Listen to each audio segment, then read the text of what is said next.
ಇದೇ ಮನೇಲಿ ಇರ್ಬೇಕು ಅಂದ್ರೆ ಇವಳು ಕೆಲ್ಸ ಬಿಡ್ಬೇಕು. ಇವಳು ಕೆಲ್ಸ ಬಿಟ್ರೇನೆ ನಾನು ಈ ಮನೇಲಿರೋದು.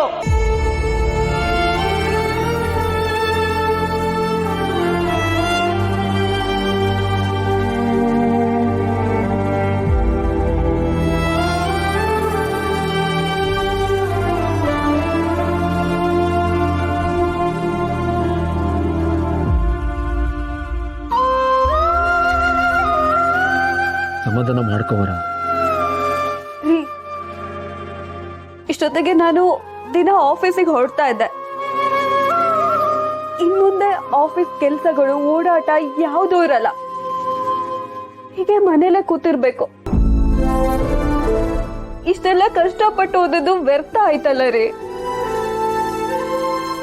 ನಿನ್ನ ಈ ಪರಿಸ್ಥಿತಿಲಿ ನಂಗೆ ಏನ್ ಹೇಳ್ಬೇಕು ಅಂತಾನೆ ಗೊತ್ತಾಗ್ತಿಲ್ಲ ಬರ. ಬಾರ, ಅಮ್ಮನ ಬಗ್ಗೆ ನಿನಗ್ ಗೊತ್ತಿಲ್ವಾ? ಅವಳು ಕೂಗಾಡ್ತಾಳೆ, ಕಿಚ್ಚಾಡ್ತಾಳೆ, ಬಾಯಿಗೆ ಬಂದಾಗ ಮಾತಾಡ್ತಾಳೆ. ಅದೆಲ್ಲ ಬರೀ ನಾಟಕ ಅಷ್ಟೇನೆ. ಅಷ್ಟಕ್ಕೂ ನೀನ್ ಯಾಕೆ ಕೆಲ್ಸ ಬಿಡ್ತೀನಿ ಅಂತ ಒಪ್ಕೊಂಡೆ? ಇನ್ನೇನ್ ಮಾಡ್ಲಿ ಶ್ರೀವಲ್ಲಿ, ನನ್ನಿಂದಾಗಿ ಅತ್ತೆ ನೋವಲ್ಲಿದ್ದಾರೆ ಅಂತ ಅಂದಾಗ ನಾನು ಅದನ್ನ ಸಹಿಸ್ಕೊಳಕ್ ಆಗತ್ತಾ?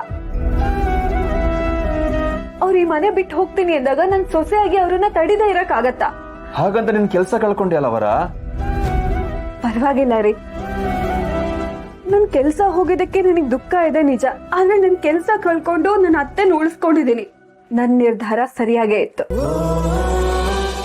ಇಲ್ಲ ವರ, ನೀನ್ ತಗೊಂಡಿರೋ ನಿರ್ಧಾರ ತಪ್ಪು. ನೀನ್ ಆತರ ಪಟ್ಬಿಟ್ಟೆ.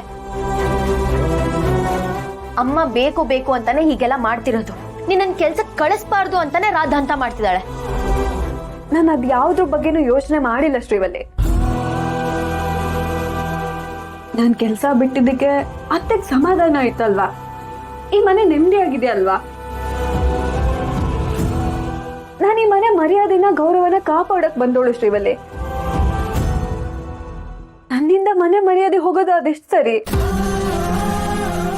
ಹಾಗಂತ ಇಷ್ಟೆಲ್ಲ ಕಷ್ಟಪಟ್ಟು ಪಡ್ಕೊಂಡಿರೋ ಕೆಲ್ಸನ ಈಗ ಒಂದೇ ಸಲ ಬಿಡೋದು ಹೇಗ್ ಸರಿ? ಈ ವಿಷಯ ನಿಮ್ಮಂದ್ರೆ ಗೊತ್ತಾದ್ರೆ ಪಾಪ ಬೇಜಾರಾಗಲ್ವಾ ಮರ?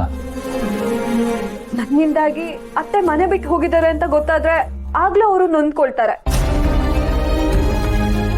ಇಂಥ ಪರಿಸ್ಥಿತಿಲಿ ನಾನು ಏನ್ ಮಾಡಕ್ ಸಾಧ್ಯ? ಸಾಧ್ಯ ಇದೆ, ಈಗ್ಲೂ ಸಾಧ್ಯ ಇದೆ. ಹೌದಮ್ಮ, ನೀನ್ ಅವಳ ಮಾತಿಗೆಲ್ಲ ಬಗ್ಬೇಡ. ಅವಳದು ಹಠದ ಸ್ವಭಾವ, ನಾಟಕ ಜಾಸ್ತಿ.